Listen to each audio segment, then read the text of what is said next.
আমি 1 মাস আগে আমার এক প্রোগ্রামে যখন আমি উত্তরবঙ্গে যাচ্ছিলাম বাবা, এই বছরের প্রায় শুরুর দিকে একটা প্রোগ্রাম, বিমানে যাচ্ছিলাম।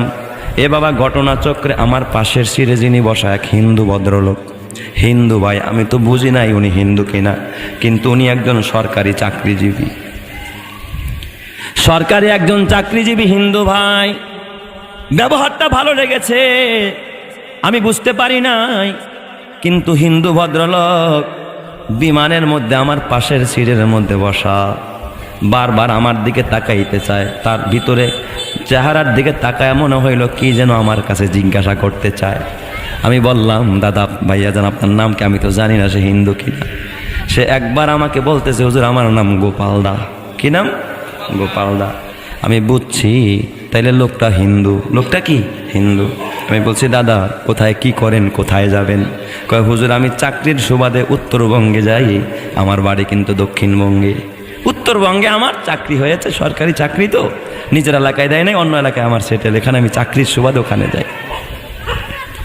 এক পর্যায়ে আমি বললাম, দাদা কি চাকরি করেন? বিভিন্ন বিষয়ে আমার কথা হয়, সে আমার প্রশ্ন করে আপনি কোথায় যাবেন? আমি বললাম, আমি একটা দিনই মাহফিলে যাব, একটা কোরআনের তাফসিরে যাব। সে তো বুঝে, যদিও হিন্দু কিন্তু জানে যে কোরআনের তাফসির হয়, মাহফিল হয়, ওয়াজ হয়। সে আমাকে আমি জিজ্ঞাসা করলাম, ভাইজান ও দাদা জীবনে কখনো ওয়াজ শুনছেননি? কোনো ওয়াজ শোনেন কিনা, নসিহত শোনেন কিনা? কয়, হুজুর ওই রকমের ওয়াজ তো শুনি না, কারণ আমরা তো ভিন্ন ধর্মী, আমরা সনাতন ধর্মের মানুষ। তবে আমি কিছু আপনাদের হুজুরদের কিছু কন্টেন্ট শুনি। কোন কন্টেন্ট শোনেন? কয়, যেইগুলো মা বাবা সম্পর্কে, এই কথাগুলো আমি খুব মনোযোগ দিয়ে শুনি। মা বাবা সম্পর্কে যেই সমস্ত কথা, এগুলো আমার হৃদয়ে না রাখায়।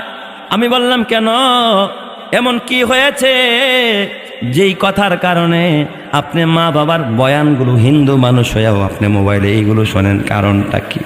কথাটা বলতেই দেখি তার চোখের কোটায় পানি এগুলো টলমলো করতেছে, হিন্দু ভদ্রলোকের গাল বেয়া পানি পড়তেছে। আমি বুঝতে পারলাম তার ভিতরে কোনো দুঃখ আছে, কোনো আগুন। আমি বললাম, দাদা আপনি কি ইসলাম ধর্ম ভালোবাসেন কিনা?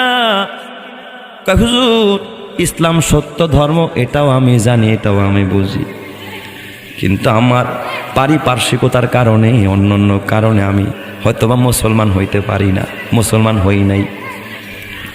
তবে হুজুর আমার ওই মা বাবার কথাগুলো যখন আমি শুনি, আমার হৃদয়টা গলে যায়। মাঝে মাঝে বালিশের সাথে মাথা রেখে আমি একা একা কান্না করি। আমি বললাম, কেন? এই দুঃখ